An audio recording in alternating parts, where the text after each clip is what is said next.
Welcome to MINDSHOCK True Crime. This is your host, Pierce McGuire. And this is episode 5, the main POI. A POI who nobody else is talking about. And we will be naming names here. These are criminals with criminal arrests and prior records involving prostitution and the extent of trafficking we will be examining, and connections to other individuals in what is, of course, the most comprehensive analysis on the Amy Bradley case. As always, in all MINDSHOCK coverage, logic and reason at the forefront. If you want to help support the podcast, help keep up awareness in unsolved cases, cold cases, missing persons cases, wrongful convictions, and more, you can donate to our PayPal. Just check the link in the description. Make sure to subscribe to the channel, hit the bell with notifications enabled if you want to be notified. And YouTube does not do a good job of notifications, obviously. So you can also join the free Patreon tier. Even the free Patreon tier will have all of the notifications. You can also check us out on Twitter and Reddit, and you can also become a YouTube member right here on YouTube. Help support the channel that way. Questions, comments, theories, thoughts, suggestions, rebuttals, debunkings of any kind, leave them in the comment section. Unless, of course, you are with us here live, then drop them in the live chat.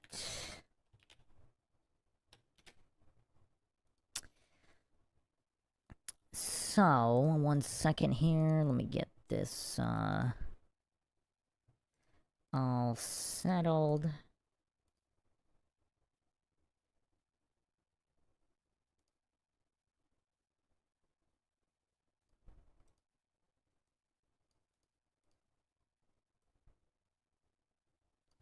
And we will begin. Okay, so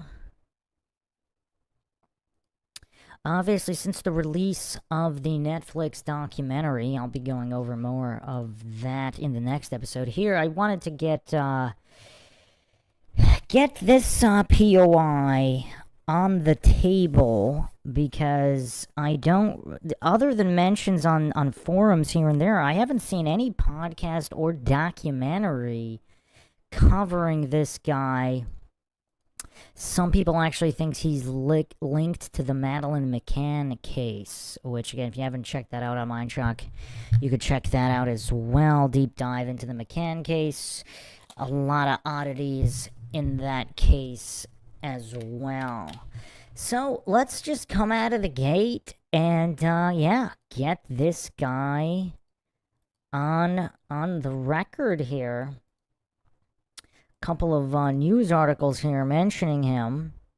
So again, this is an individual with a criminal record. So we're not discussing any kind of private citizen who's never been arrested or charged with crimes, etc.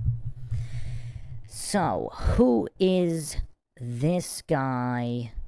We're talking about this individual, owner of Adult Vacations and various iterations of such. This guy is Georgios Zaglanitis.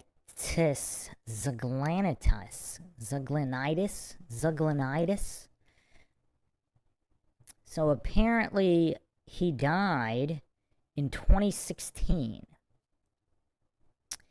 Now, who is this guy and what is his capacity in these hooker rings, so to speak? Let's go to the actual news articles here. So here's an article from, and this guy was based in Canada. So he's got a record going back some years. Prostitution ring charge, Santo Domingo, Dominican Republic. A Greek man and 4 Dominicans have been arrested under suspicion of marketing the Caribbean island as a paradise of pornography and providing prostitutes for tourists. The group brought in U.S. and Canadian tourists and set them up with Dominican prostitutes, police said yesterday. They didn't say how many visitors were involved. Arrested as mastermind was Georgios Zaglanitis, 42, a native of Greece and a resident of Ontario. So he's arrested November 1st, 1995. This is Calgary Herald. So it seems like these prostitution rings for tourists have been going on for quite some time in the area.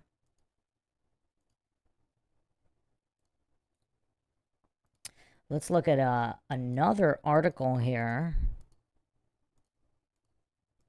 This is the Gazette, Montreal, Quebec, Canada, page 10. Hooker ring suspects arrested. A Greek man, 4 Dominicans. So just went over more of the same here. They didn't say how many visitors were involved. The suspects were detained Sunday in a Santo Domingo hotel and brought before police Tuesday for them to press charges. And again, Georgios Zaglanitis was named as mastermind. So is there a crew of people here that are engaged in all of these activities here? And once again, does that have something to do with Amy Bradley? Because a lot of goofs hallucinate. They wouldn't be trafficking anybody. Like, it's really tough. It's really tough because obviously, criminals do criminal things. I mean, it's not rocket science, but for coincidence theorists and all these triggered goofs who hallucinate that Amy Bradley could not have, under any circumstances, have ended up being trafficked. Like, they hallucinated could only have been a vast conspiracy from the get-go, which wouldn't have happened because she was an American woman. But there are so many unknown variables here. So let's go to...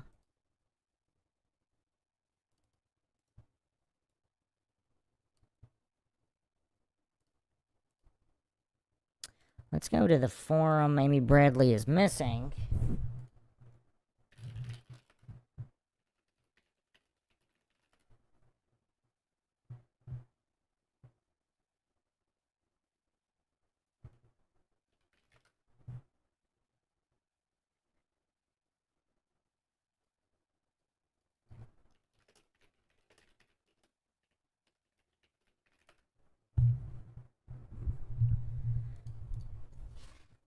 So what's curious as well, for the coincidence theorists here,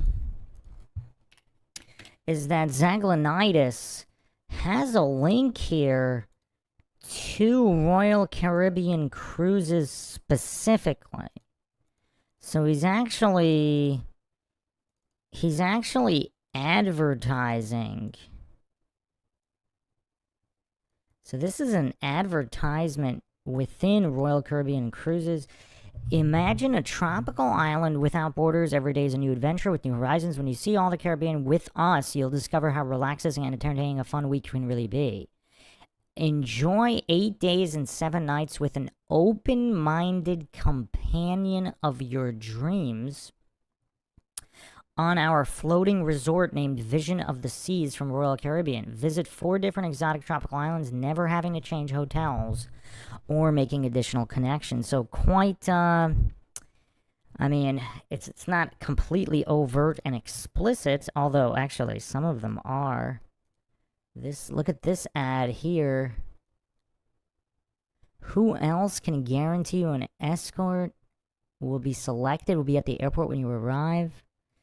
I mean, this is pretty weird stuff. So this guy is advertising with Royal Caribbean for his sleazy websites and services here.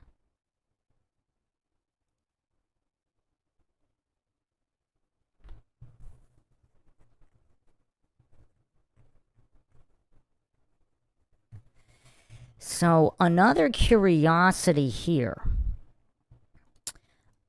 I'm going to post this. So this information is from Web Sleuths. And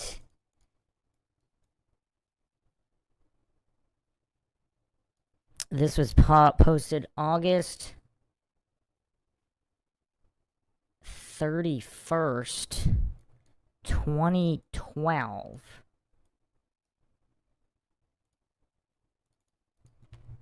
I'm going to put it on the screen right now.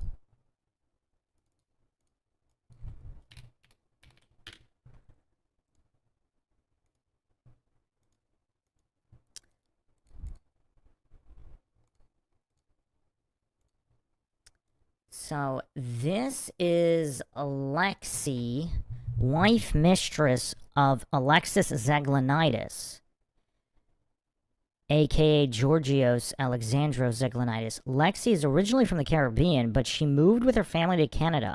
Lexi is an exotic dancer. Alexis Z was the owner of the escort resort where Amy's photo appeared. At one point around 2004, Alexis had a heart attack and Lexi reportedly took over his resort responsibilities.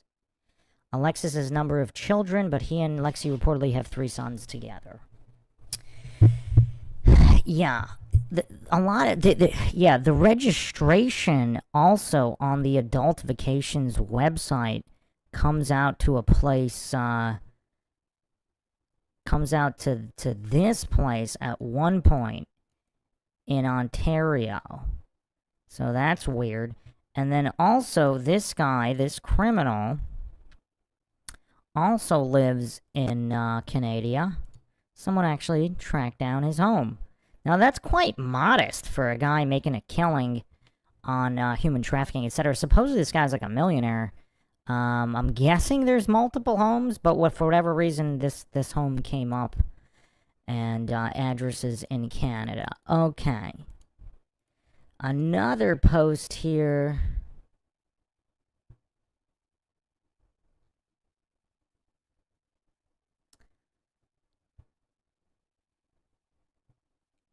Here's another post. Apparently, these are posts from Lexi now. Again, so this is all from the website where Jazz appeared. Some people think Jazz or Jazz. Some people believe it is definitively Amy Bradley. Others do not. So far, 100% of FBI analysts have concluded it was her, but that obviously doesn't mean it was her. So we don't have anything contrary to the original report of the FBI analyst.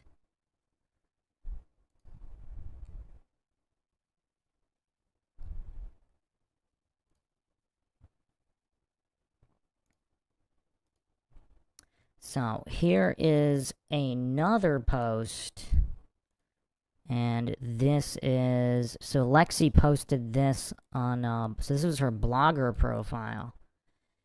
My name is Lexi. I'd always been attracted to the glamour of being in front of people. Love to help people have a good time. I couldn't resist myself but join Alexis Club as an exotic dancer. It was fun. The pay was good. That was a great life. From Montreal, Canada to Copacabana in Athens, Greece, I got to see the world while enjoying myself. It wasn't long before Alexis promoted me being a hostess and travel rep to the Dominican Republic, then called Caribbean Fantasy Tours. I got to spend time in both of my homes in North America, Europe, and the Caribbean, a truly fantastic part of my life. Of course, I still have my wild side and enjoy an exotic dance now and then. Traveling between the Dominican Republic and North America is definitely no stranger to me. If you're looking for a travel rep, a hostess, or a companion, just let me know and I'll see what I can do for you. If you're, or come take a look at Alexis Club, see for yourself the fun you're missing. I promise you an exotic, memorable, and thoroughly enjoyable vacation. Okay. So, yeah, a lot of goofs also hallucinate that if Amy was sold into some kind of trafficking situation, that she's definitely no longer alive. But, I mean, obviously, you know, a certain percentage of the time, I don't know if there's an exact percentage, but former trafficking victims do end up working for the ring, the trafficking ring, for money, whatever. There could also be leverage with potential children or whatnot. I mean, this guy has a history of having children with escorts. So, again, I don't know exactly how verified this is, but this is all what has been reported.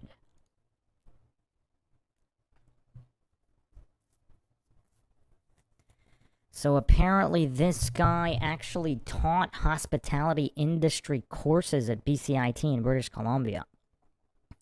In the late 70s, he owned and managed various establishments in food and industry nightly entertainment business. In the mid-80s, he established a full-service travel agency specializing in adult tours and conferences and a medium-sized resort in Dominican Republic. In February 2002, he published his company on the internet.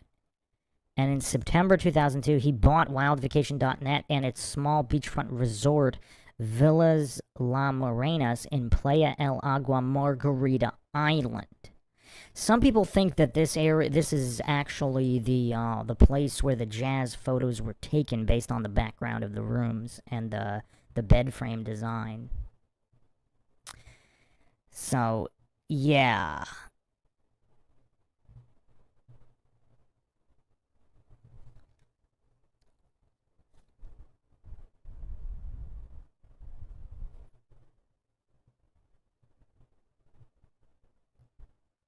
They also stated that Alexis, Z, and Lexi both stated that all of the girls on the website are physically there and work for the resort. So, but then they also claimed they didn't know anything about Amy while posting Jazz's photos. So I don't know.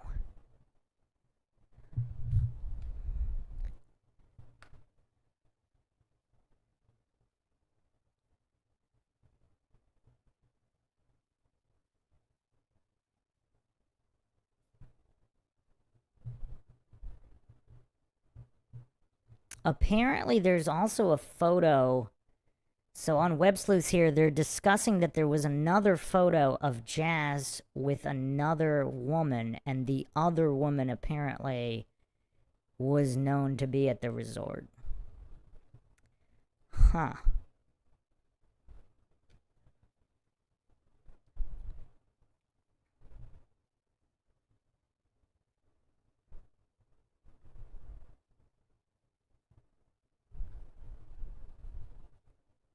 So Affordable Adult Vacations was registered as a Canadian company.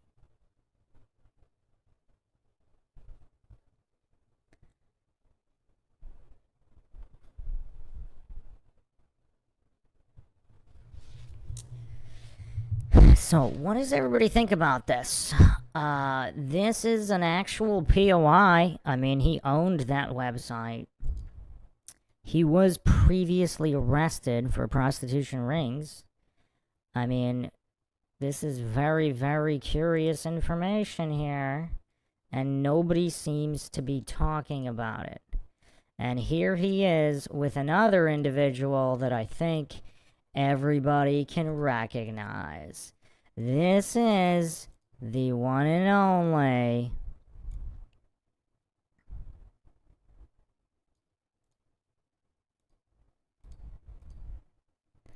Alfred Cotton.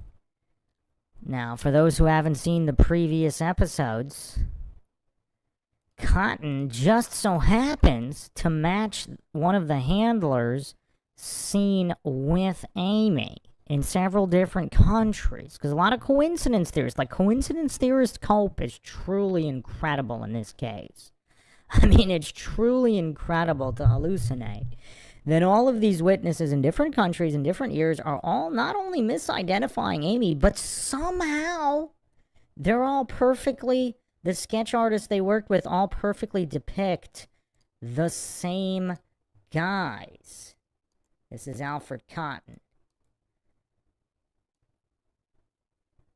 But for whatever reason, nobody is talking about Zaglanitis, the owner of the actual resort.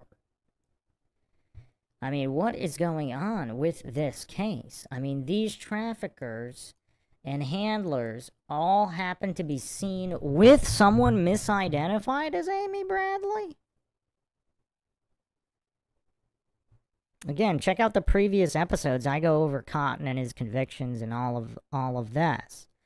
So these are practically known prostitution ring / traffickers convicted, arrested and convicted on the website that just so happens to be that featured photographs of this woman who many people believe is actually Amy Bradley. Now, I don't make such claims. Obviously, on the I actually started a subreddit, Amy Lynn Bradley, for logical discussion on the case. And since the Netflix documentary came out, I mean, the Dunning-Kruger crowd has flooded that subreddit. I mean, it's like a full-time job trying to moderate that place with all the illiterate trigger goofs running around there. I mean, just allergic to basic logic, basic English comprehension. I mean, it's crazy. Obviously, I do not make claims here. But it seems quite unlikely based on known information that Amy went overboard because the ship was practically docking at that point. So,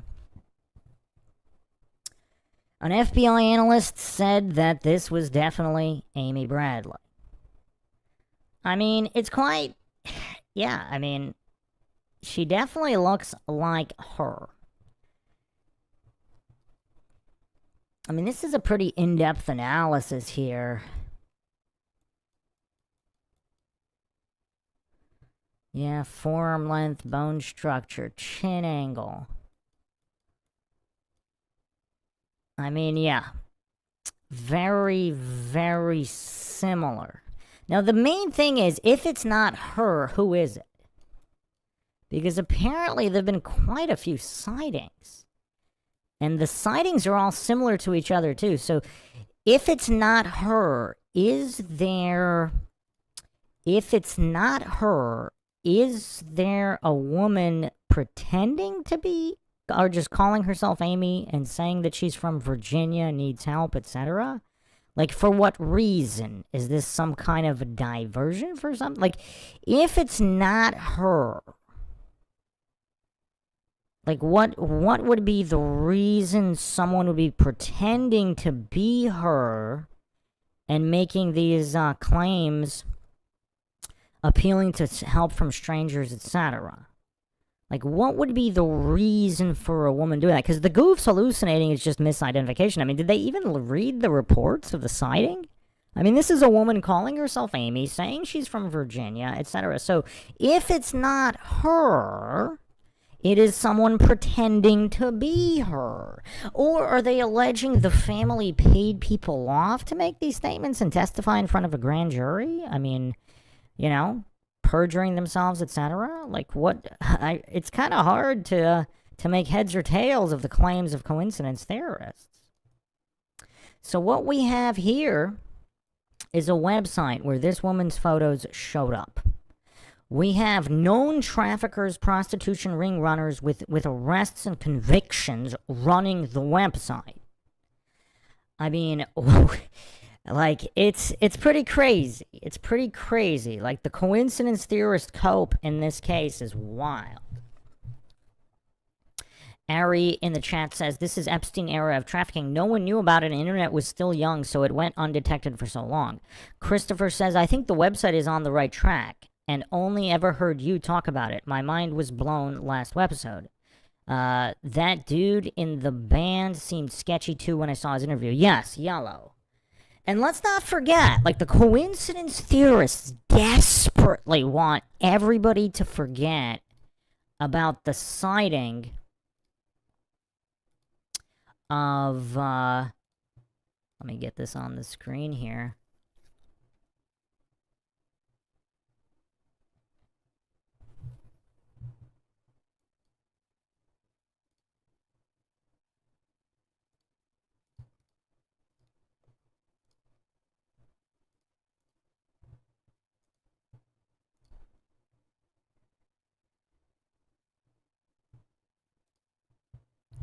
David Carmichael, Canadian David Carmichael, cited Amy, described her tattoos, and also described a Das Equi watch, information that was never made public, and testified to this in front of a grand jury. And all the coincidence theorists are like the coincidence theorist cope in pretending he was mistaken while accurately describing all her tattoos. Pretending he was mistaken while accurately so this is the Playa Porto Marie sighting, August 98, while accurately describing this watch and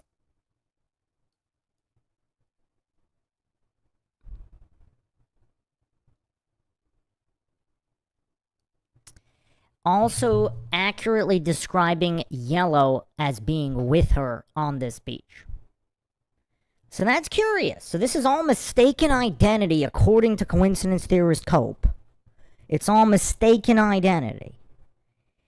Like, why would he describe a man who just looks exactly like Yellow with her, all her tattoos, and this watch that information never made public? This guy reported this to the FBI, testified in front of a grand jury. So do they think the Bradleys paid this guy off to testify in front of a grand jury? I mean, what's the explanation here?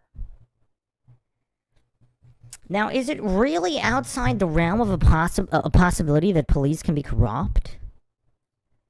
Because if this escort service is raking in that much money by appealing to these rich people who want escorts or whatever, I mean, clearly they could pay off the cops. I mean, this is corruption 101. I mean, how goofy are these coincidence theorists?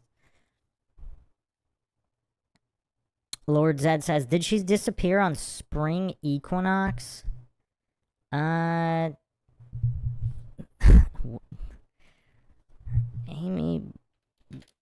did she disappear? When was spring equinox? So she disappeared March 24th, 98.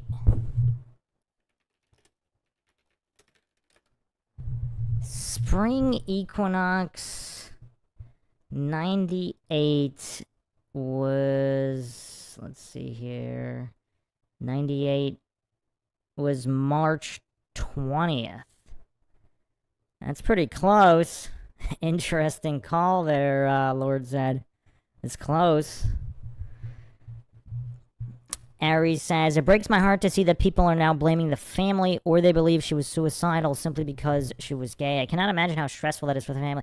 Well, it's weird. Like, what does her orientation have anything to do with all these sightings and known traffickers and grand jury testimony of witnesses?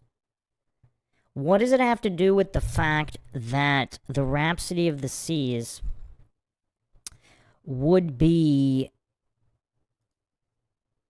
Let's see here. Oh, man. I had all these images here of where the ship would have been. So they're docking. I mean, let's go over the timeline real quick, because I've had to go over this on the subreddit so many times for all the goofs who are hallucinating it's possible. So there's basically, there's been 0 people that I've been able to find that have went overboard and not been found, you know, during docking or shortly before docking procedure in a harbor. So the goofs, they say, oh, well, how many other cases are there of white women being trafficked off a cruise ship confirmed? Well, might be 0. I mean, another woman did go missing on that exact same cruise line inside of a year of Amy, but we don't know what happened to her. Maybe she was trafficked, maybe she wasn't. But there's also, how many people have disappeared in harbor, off a cruise in harbor, and not been found off of the ship, went overboard and not been found? So far, nobody's been able to cite a single example. So far, we're at 0. So they're promoting a theory with 0 cases. So you see here, that's the Rhapsody of the Sea docking. You see this narrow little channel? Obviously, she would have been found. So I'll just go through the timeline real quick that I posted so many times now. That, yeah, goofs just can't process it. They're all talking about the family. Like, yeah, obviously the father, I do not consider the father trustworthy in any way. I mean, some of his statements are weird. The brother's statements are weird. Let's throw them all out. Let's not consider it. Let's just go with Let's just go with the actual evidence. Let's go with the actual timeline. Like, why not that? Why not just go with the timeline? Like, it's so weird.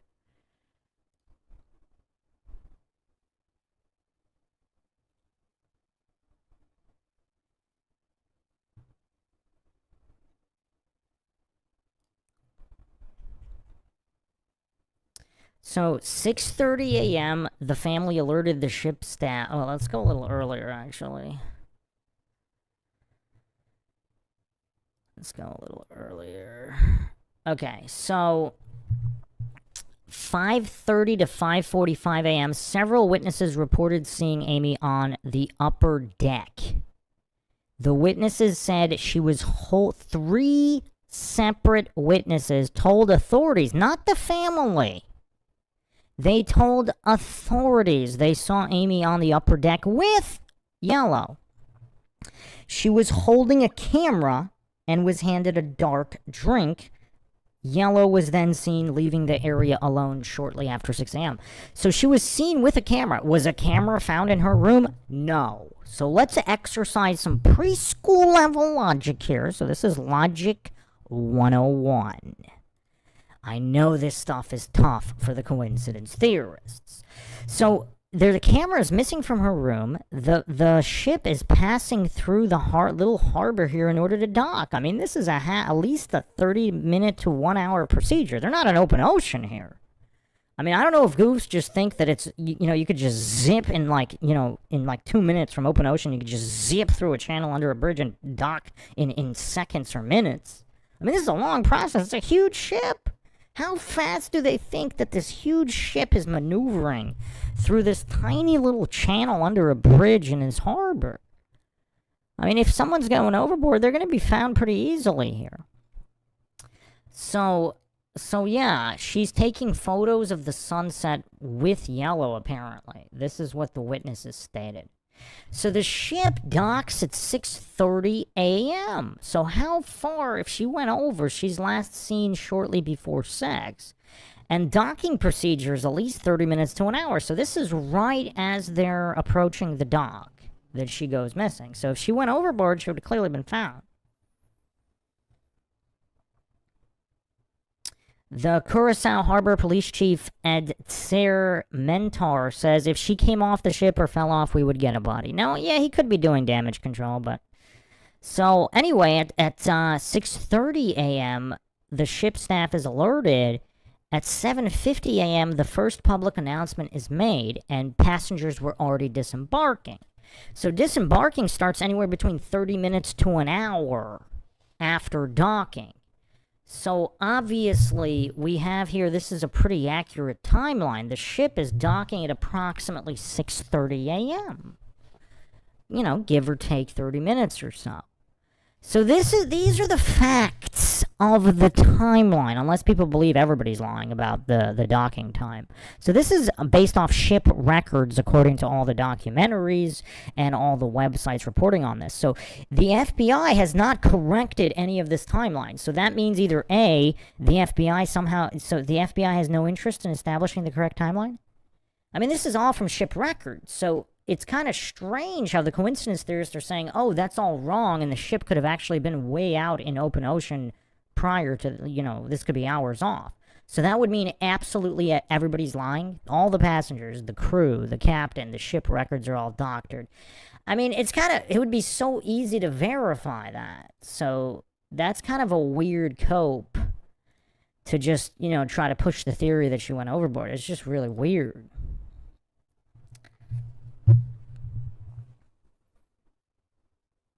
Robert says, what is your opinion on the parents' court cases against Royal Caribbean? I mean, there's so much funny business there.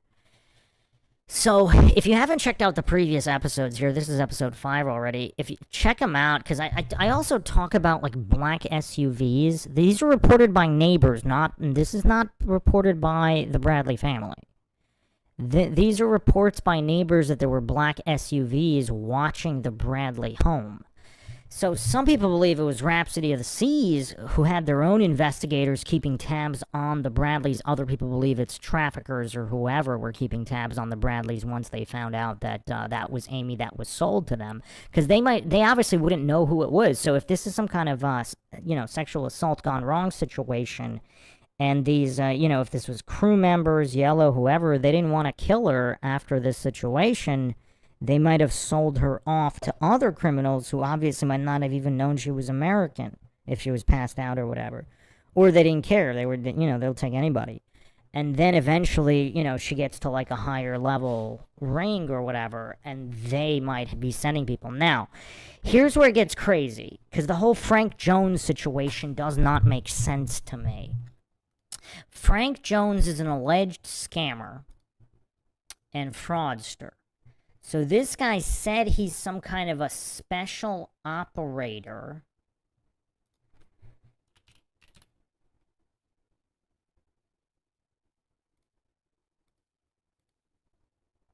So, yeah, this guy takes a ton of money from the Bradleys. And instead of just running, according to officials, I mean, this is almost like some kind of patsy situation.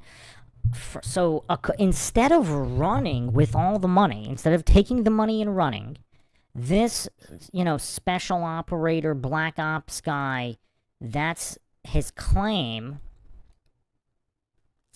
that he hires actual special forces and former Navy SEALs or Marines or whatever. He hires actual military contractors who would have known that he was a fraud. Now, these guys have spoken out as well. So, and he says he has information from locals and that Amy is being held by guys with guns, and supposedly there was even an account of Amy, singing some kind of lullaby, information that was never made public. And this is somehow he got this information and told the family. So I'm postulating he might not be a fraud, and so we're in the post-Epstein era. Coincidence theorists, I mean, they're way behind here to hallucinate that, trafficking can't involve government agencies or officials. I mean, they're way behind. I mean, I don't know if it's just mental weakness, they're too mentally weak, the mental capacity's just not there to comprehend that, there are bad people in government agencies doing criminal things as well.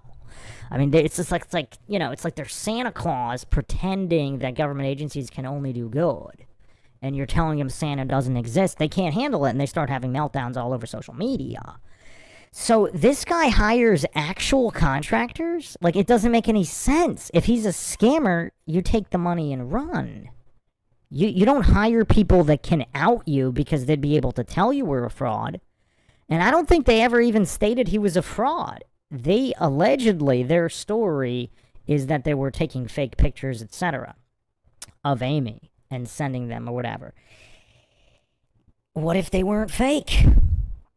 What if she really was being held at some kind of compound? And what if the stories, because locals said they saw her like out and about in market, in the street, etc. There's also a photo that came up on Facebook. I talked about this before as well. That just so happened to look like Jazz, whether or not that's Amy or not. There's also a nightclub photo. Let me get it on the screen here, if I can find it. So clearly Jazz was out and about in that area, whether she's Amy or not. Because a lot of goofs are saying, oh, that's just some kind of copy-pasted, manipulated photo from somewhere else that has nothing to do with the area. So clearly that's not the case. So here it is. This was posted on somebody's Facebook. This was supposedly at Carlos and Charlie's, where Natalie Holloway went missing from. But anyway, some people think, so that clearly looks like Jazz, regardless of whether or not Jazz is Amy. So this woman is out and about in the area. So is this simply a dead ringer for Amy? But then where did Frank Jones get the story? Where did Frank Jones get the story about the lullaby that was never made public? So we don't have that information. So to answer your question, Robert, about the opinion on the court case against Royal Caribbean, I think there was a lot of shady stuff going on with that cruise line. May or may not involve government officials, may or may not involve U.S. agencies. Because supposedly the FBI was boots on the ground investigating the brothels and adultifications for years, and without making any arrests or doing anything. So they might have known full well this was Amy Bradley and, not wanting to expose all the rings, which may or may not implicate government officials, both foreign or domestic officials. So I think that lawsuit is a reflection of all of that. Now, maybe the Bradleys also got overzealous and, with certain tips or whatever. I mean, obviously they're emotional. So, maybe they, it's kind of hard to hold it against them. But yeah, no, clearly that cruise line is pretty shady. Clearly they're hiring shady employees like Yellow. I mean, all of this is very shady.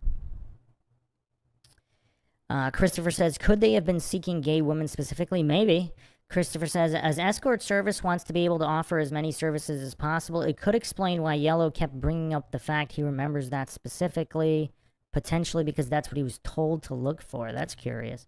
Also, if Amy wanted drugs or whatever, and she kind of vented to Yellow, she was unhappy with her life or whatever, perhaps he kind of, he wanted to lure her and thought she would be a good candidate because she wanted to run away from her family or the U.S., whatever. I don't know. Ari says, a bisexual white American woman would make a lot of money in underground nightlife of the Caribbean. Women make other women feel safe. That's an interesting point.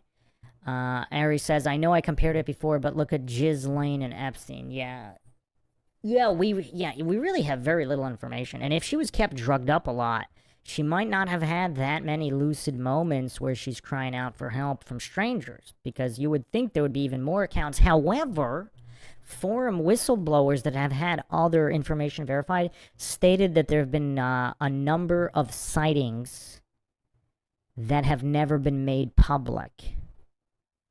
So, and we don't know the veracity of any of them or any of that, but we clearly do not have all of the information.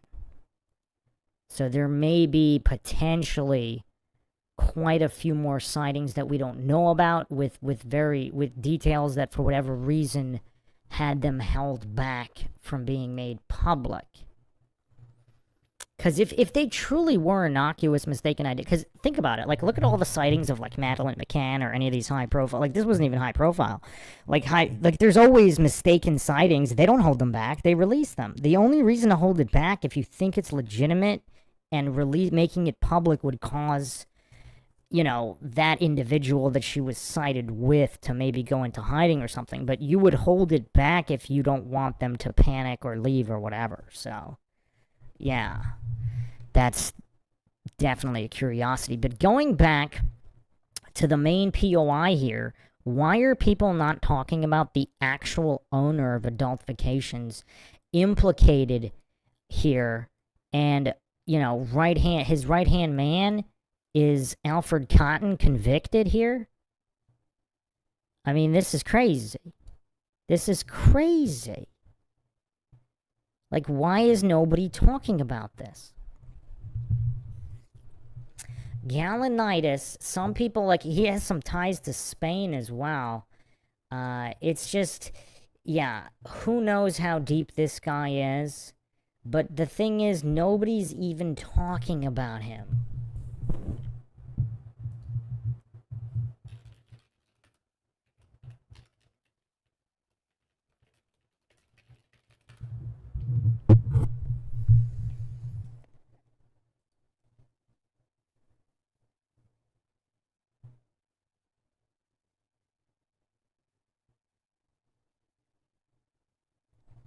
I mean, everybody's kind of talking about all these other things.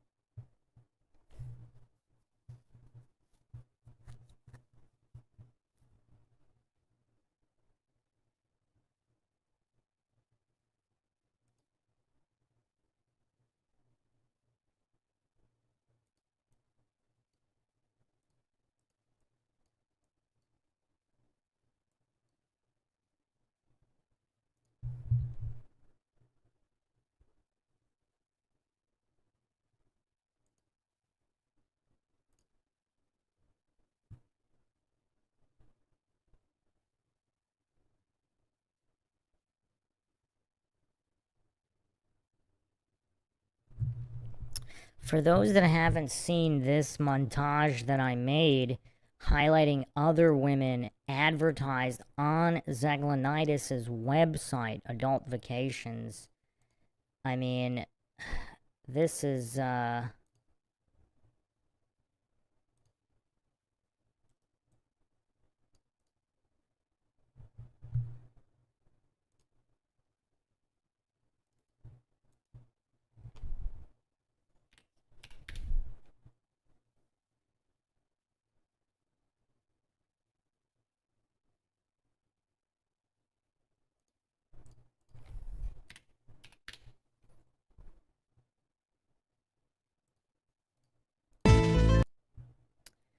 this is the montage. We can go through it again. So it's kind of crazy. It's almost like, yeah, it's like a weird, it's almost like some kind of weird winking of criminals to publicly advertise possibly trafficked individuals. Some of these are absolute dead ringers. I mean, absolute dead ringers here. They're all advertised on the Adult Vacations website.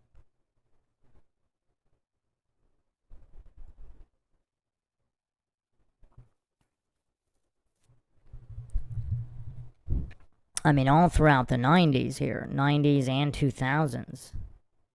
And they're ending up on this website.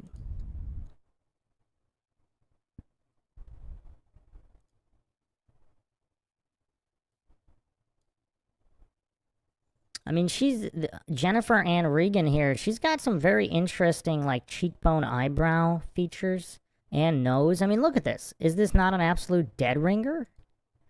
I mean, maybe it's not her. Her, too. I mean, look at the shape of the face. The forehead, the eyebrows, the mouth. And look at that age progression. I mean, the age progression is just creepy accurate to the photo that ended up. I mean, obviously, she went missing in 91. She's ending up on the website much later. But, I mean, look at the age progression. It's so creepy. Some of these age progression photographs look even more like the photos posted on the website. Now, some of them are kind of grainy, and they're kind of hard to make out. But, like, this one I wouldn't be 100% sure of, but the shape of the face. And look at so this one also, look at the shape of the face. I mean, that's a pretty unique shaped face. Now, obviously, so many years later, like, yeah, it's tough. It's tough to really say. I mean, this is a dead ringer if it's not her. I mean, even kept the same hairstyle.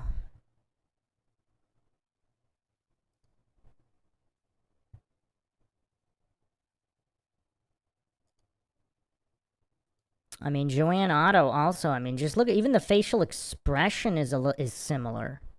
I mean, obviously the makeup and the hair is a bit different. But the shape of the face, the eyes, the nose, the smile, like everything is similar here. I mean, obviously some of these photos on the website, some of them look like they're, on something, but... So again, similar, but look at the age progression. Once you use the FBI age progression, I mean, it's pretty close. It's a lot closer. I mean, it kind of looks like the in-between point.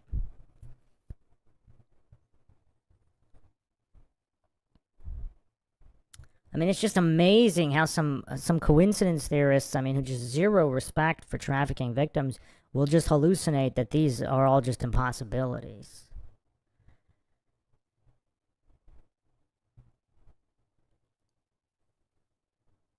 I mean, is Christy Gerard not an absolute dead ringer for this woman in the photo? I mean, obviously older, obviously glammed up makeup. But I mean, look at the shape of the face, the eyes, the nose, the mouth, like the shape and proportions of everything.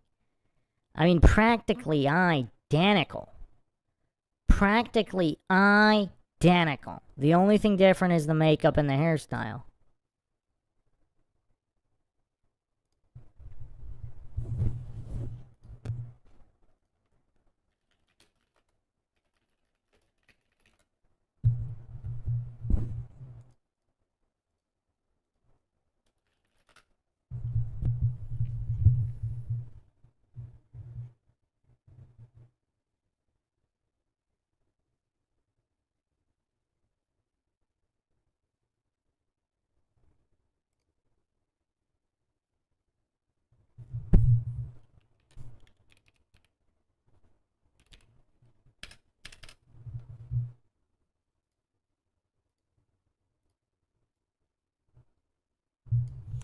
So here's another woman with some interesting facial features. This also looks like quite a dead ringer, except obviously she looks kind of glammed up. But look, it looks like they're blurred out. So she has a tattoo of a bleeding rose on the left shoulder. Does it not look? That looks completely photoshopped out. I mean, look at the pixels there. That looks far grainier than the rest of the photo. First of all, some people also think they might have mirrored some of the images on the website to not reveal the tattoos.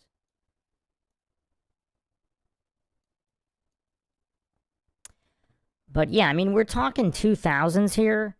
I mean, Photoshop came out in the 90s. Let's get the exact year. I thought it was like mid-90s, but let's see. Oh, actually 87. It was created in 1987. The initial release was 1990. So yeah, by the mid to late 90s, people were using Photoshop. I actually used it in the mid 90s. I don't know if I used it earlier than that, but anyway. So yeah, for the goofs hallucinating, it's impossible to Photoshop out tattoos in the early 2000s, early mid 2000s, and after. I mean, I don't know what those goofs are smoking.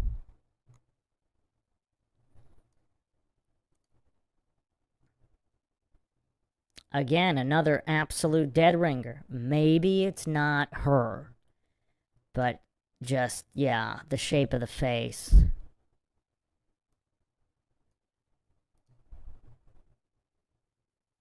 Another absolute dead ringer here. Also her. Look at the shape. Look at the nose and the eyebrows. Very distinct features here.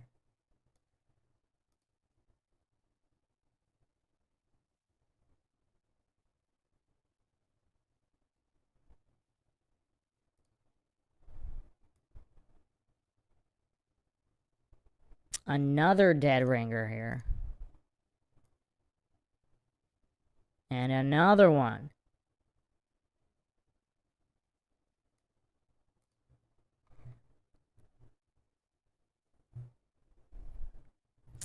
This one's a little bit harder to tell just because the expression difference and the angle, like facing away, just turning the head from the back to the camera, this one's a little tougher, but definitely similar.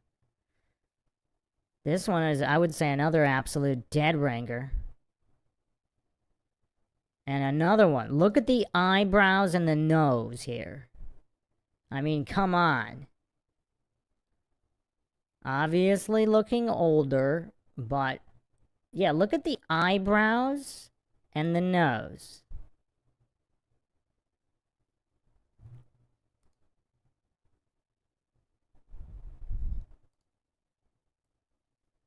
And then here you have actual twins. So you have a dead ringer for twins?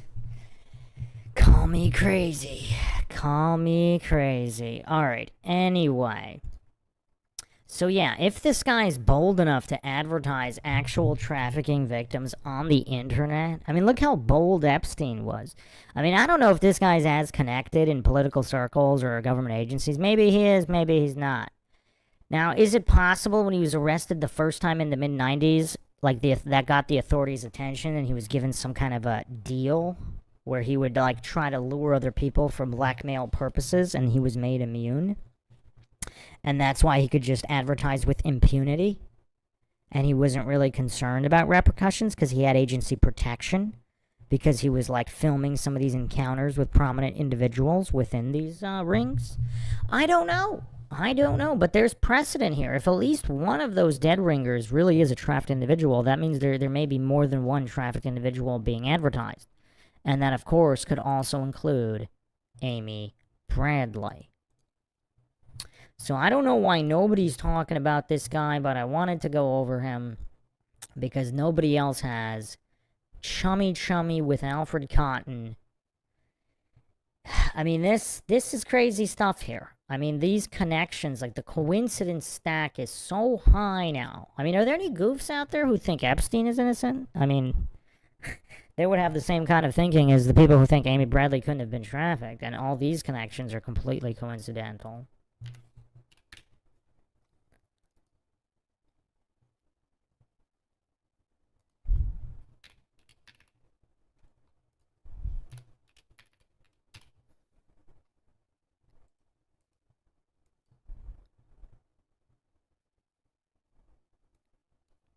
So what does everybody think? Here's another angle of the docking of the Rhapsody of the Seas. So you can see, like, these are huge ships. So they take quite, they take quite some time to go under that, through that little channel and under the bridge. So this is the area she would have went missing in. Or if she went overboard. So I mean, yes, it's possible she went over and wasn't found. But you would have to ignore so much evidence. I mean, you'd have to ignore all of these witnesses with information never made public. You'd have to ignore all these things, like, where's her camera? I mean, there's just certain... I mean, this is basic preschool level logic here.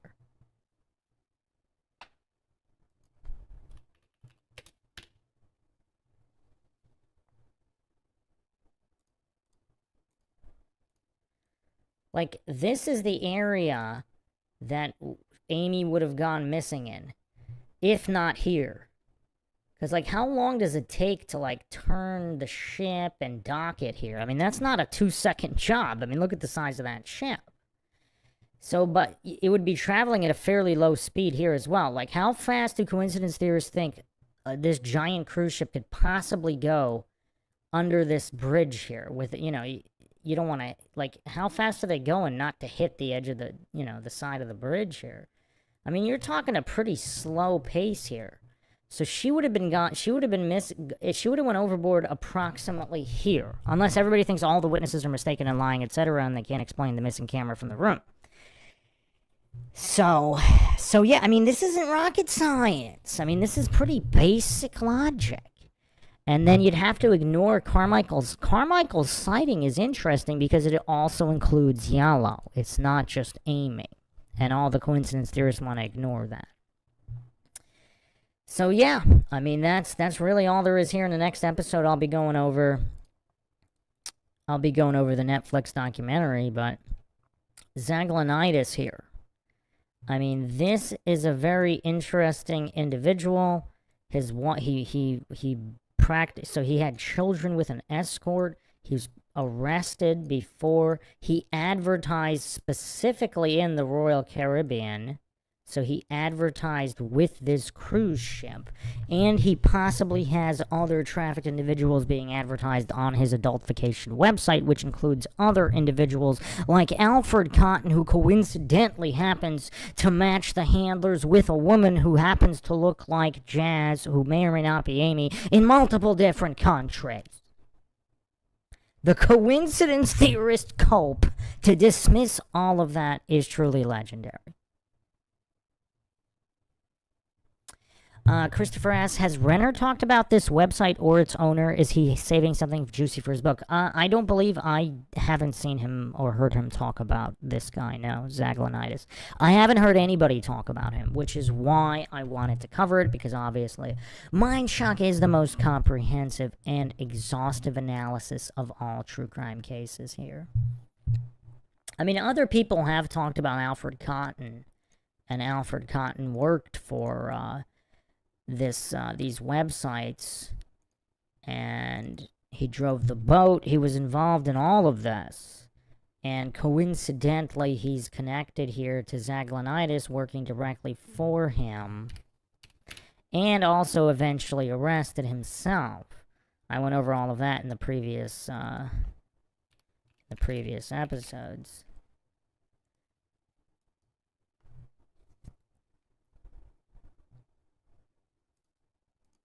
I mean, there's tons of photos out there of all of this. Like, it's not like this was all covered up. They were kind of operating out in the open with impunity, kind of like Epstein. So I have to wonder, did this Zaglanitis guy have some kind of government deal and he was being protected after the earlier arrests?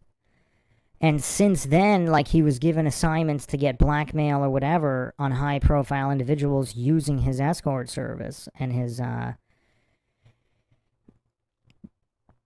brothel, so to speak. So that's where we're at. That's where we're at here.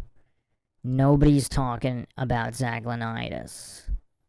So yeah, I mean, plenty more to come here. In the next episode, we'll be going over the Netflix documentary, a couple other factors, but I believe this individual should be talked about the most, and the connections to Cotton and the website where these photos of Jazz ended up. You know, like that's really where everybody should be focused, and why the FBI did nothing. So supposedly they did investigate on the ground. I wonder what they found out during the course of their investigation. I wonder if solving the Amy Bradley case blew something else wide open that they didn't want to blow wide open, which is why they didn't do it. Which is really sad, because they could have rescued her, and they had this Frank Jones guy who, if he really did find her, they threw him under the bus and just painted him as the scammer. Because obviously all the coincidence theorist goofs, I mean, they see it on the news, they're going to eat it all up. Like, they don't have the mental capacity or the critical thinking ability to think, wait a second, what if Frank Jones actually was legit? What would that all mean? They just don't have the mental capacity to do that. But here on MINDSHOCK, logic and reason rule the day, and we don't fall for logical fallacies. I hope everybody found another edition of MINDSHOCK True Crime interesting and informative. If you want to help support the podcast to help keep up awareness in unsolved cases, missing persons cases, wrongful convictions, and more, you can donate to our PayPal. Just check the link in the description. Make sure you subscribe, like, and share Twitter, Facebook, Reddit, and Patreon. This is Bruce McGuire signing off. Catch you guys next time.